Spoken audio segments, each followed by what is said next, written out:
नमस्कार मित्रांनो, आज 19 फेब्रुवारी 2024 या निमित्त मी आपणासमोर सादर करीत आहे शिवाजी महाराजांची एक सुरस कथा आणि पराक्रमाची कथा। शिवाजी राजे आग्र्याहून निसटले। शिवाजी राजे आग्र्याहून निसटले। शिवप्रताप शिवचरित्र भाग 70। शिवाजी राजे आग्र्याहून निसटले। शिवाजी राजे आग्र्यात हवेलीत कोंडले गेले होते। देव देवळात कोंडला गेला होता। त्यातच राजांना विठ्ठलदासाच्या हवेलीत नेणार याची बातमी आली। सगळे चिंतेत पडले। राजांना सुद्धा ही बातमी कळताच चिंता वाटू लागली। राजे दचकले। विठ्ठलदासाची हवेली म्हणजे मृत्यूचा सापळाच होता। रामसिंहाला सुद्धा राजांना भेटण्याची परवानगी नाकारण्यात आली। त्यामुळे राजे सुद्धा त्याच्या वचनातून मुक्त झाले। रामसिंह औरंगजेबाकडे गेला व म्हणाला, मी शिवाजी राजांच्या सुरक्षिततेसाठी लिहून दिलेला कागद कृपा करून रद्द करा।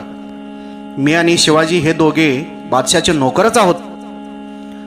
तुम्हाला शिवाजी राजाविषयी काय निर्णय घ्यायचा तो घ्या। रामसिंहाच्या विनंतीवरून औरंगजेबाने जामीन मागे घेतला। सुटकेच्या दिशेने हे पडलेले पहिले पाऊल। आता शिवाजी राजाने आजारपणाचे सोंग घेतले। महाराजांना आपली माणसांची व शंभू बाळाची काळजी होती, म्हणून राजाने आपल्या बरोबर निवडक लोक ठेवून बाकीच्या लोकांना मोहम्मद अमीन खान कडून परतीचे परवाने मिळवून राज्यात पाठवून दिले। त्यात कवींद्र परमानंद होता। एक हत्ती, एक घोडा, 1000 रुपये आणि मानाची वस्त्रे देऊन त्याला स्वराज्यात परत पाठवले व सांगितले, औरंगजेबाने मला परतीचा परवाना नाकारला आहे। आता घोडा व हत्ती तुम्हाला देऊन इथल्या जमिनीवरच बसणार आहे, असे सांगून सर्व माणसांना परतीच्या वाटेवर रवाना केले। रघुनाथ पंडित, त्र्यंबकपंत डबीर, हिरोजी फर्जंद, निराजी रावजी, दत्ताजी त्र्यंबक, राघोमित्रा, बाल संभाजीराजे व किरकोळ लोक वगळता आता शिवाजी राजांच्या जवळ कोणीच नव्हते। त्याच वेळी राजाने आपल्या जवळील आवश्यक जड जवाहीर, मोती, होन, सोन्याच्या मोहरा मुकुलचंद सावकारामार्फत दक्षिणेत आधीच पाठवून दिल्या होत्या। घोडे, पालख्या, सुखपाल परमानंद घेऊन गेला। राजे आजारी असल्याचे सोंग करत होते। फक्त एकदाच भोजन घेत होते, इतर वेळी झोपूनच असत। त्यांच्या पलंगाजवळ कोणी फिरकत नसत। राजांचा एक हात कायमचा उघडा असे। त्या हातात सोन्याचे कडे होते। तो हात पाहून पहारेकरी निर्धास्त व्हायचे। राजांच्या अंगावर कायम एक चादर पांघरलेली असायची। राजांच्या अगदी जवळ जीवा जोशी, श्रीकिशन उपाध्याय, पुरोहित, बाहेरच्या बाजूला रामसिंगाचे पहारेकरी, बादशाही शिपाई, फौलाद खानाची फौज।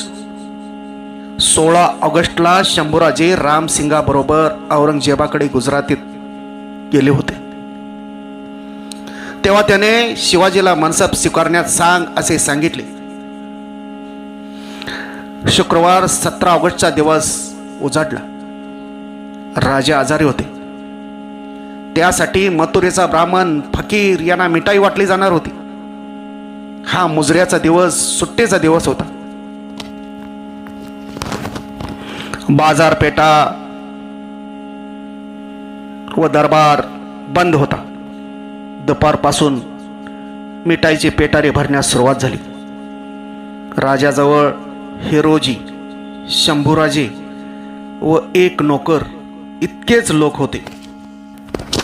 सायंकाळी नमाज पडण्याच्या सुरुवातीस पेटारे बाहेर पडले। पहिले 2 पेटारे उघडून पाहिले व नंतर ते पेटारे उघडून पाहिले नाहीत। सर्व पेटारे मथुरीच्या रोखाने चालू लागले. रात्र होत होती. महाराजांच्या शामियान्यात महाराज नेहमीप्रमाणे शाल पांघरून झोपले होते. उशाला मंदिर ठेवला होता. एक हात शेल्यातून बाहेर आला होता. बहुतेक सगळे झोपले असावेत. सगळीकडे शांतता होती. पहारेकरी बघून जात होते. दुसरा दिवस उजाडला. सूर्योदयापूर्वी पुरोहित बलराम आत डोकावून पाहू लागला. महाराज स्वस्थ झोपल्याचे त्यांनी पाहिले. थोडा दिवस वर आला. राजा अजून उठले नाहीत. असे सोबतच्या पोरग्याने त्यांना सांगितले. तो पोरगा म्हणाला, राजाचे डोके फार दुखत आहे, ते लवकर उठणार नाहीत. थोड्या वेळाने हिरोजी शिवरायांच्या पलंगावरून उठला. आपले कपडे घातले व त्या पोराला हाताशी धरले. महाराजांची डोक्याची शीर दुखते आहे, कोणी कोठडीत जाऊ नये, आपण औषध घेऊन येतो असे सांगून दोघे बाहेर पडले. दरबाराची वेळ चालली होती, तरी आतून काही हालचाल होत नव्हती. हे पाहून बलराम आत गेला. पाहिले तर आत कोणीच नव्हते. महाराजांचा पलंग रिकामा होता. उशाला मंदिर व पलंगाखाली पादत्राणे होती. छावणीत 3 घोडे, 2 पालख्या व 1 नोकर फक्त उरला होता. पुरोहित बलराम व सर्व पाहेरेकरी घाबरली. हा म्हणता ही बातमी पसरली. महाराज गुप्त झाले असे लोक म्हणू लागले. आता काय करावे हे फौलाद खानाला कळेना. महाराज जमिनीत घुसले की आकाशात उडाले, कोणाला काहीच सुचेना. फौलाद खान घाबरत औरंगजेबाकडे गेला व भयभीत होऊन त्याने सर्व बातमी औरंगजेबाच्या कानावर घातली. तेव्हा सकाळचे 8 वाजले होते. आग्रा शहरात महाराज निसटले याची चर्चा सुरू झाली. औरंगजेब धास्तावला. त्याचा संशय रामसिंहावरच होता. तो जसवंत सिंहास म्हणाला, पाहिले स्कोअर रामसिंह याने काय केले? सिंहास हातून निष्ठून दिले. जसवंत सिंग म्हणाला, त्याची काय छाते की तो असं करेल, आणि तो सिंहा तरी कुठे जाऊ शकेल, त्याला बांधून आणेन. फौलाद खानाने आग्र्याच्या आजूबाजूस तपास सुरू केला. विमनस्क स्थितीत रामसिंह पण आपल्या राजपूत सैनिकासह तपास करू लागला. फौलाद खानाने सर्व पारेकऱ्यांची तपासणी केली. परवाना घेऊन दक्षिणेत फिरणाऱ्या मराठ्यांची धरपकड सुरू केली. रघुनाथ पंत कोरडे, त्र्यंबक डबीर, हिरोजी फर्जंद व कवी कलश फौलाद खानाच्या हाती सापडले नाहीत. परमानंदालाही दौसा मुक्कामी कैद केले व पुढे मुक्त केले. कविंद परमानंदाला दौसा मुक्कामी कैद केले. त्याच्याजवळ सर्व साहित्य सापडले. पुढे काही दिवसांनी त्याला मुक्त केले. पुढे परमानंद काशी यात्रेस निघून गेला व तेथेच शिवभारत या महाकाव्याची रचना केली. त्यांना लोक कवींद्र परमानंद म्हणू लागले.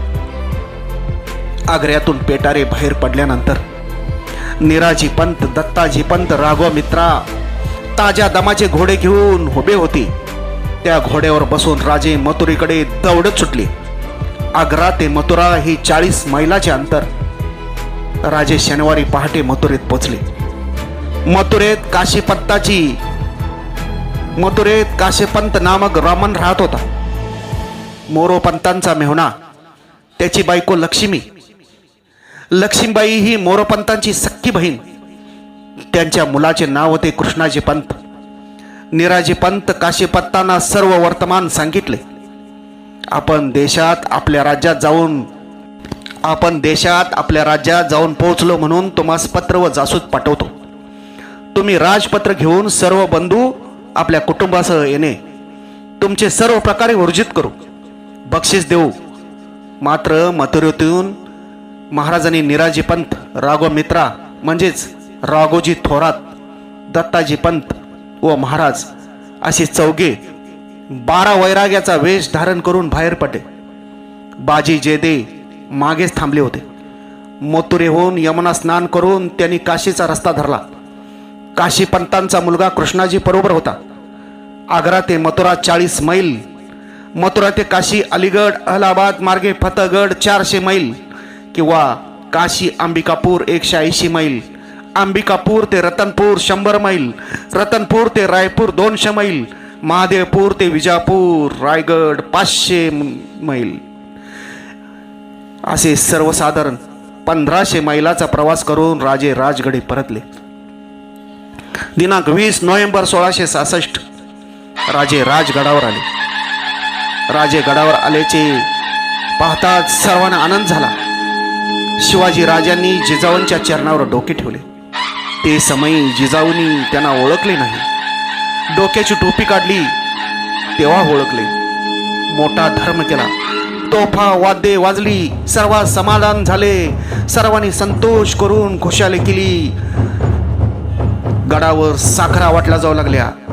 मोठा आनंद साजरा केला जाऊ लागला.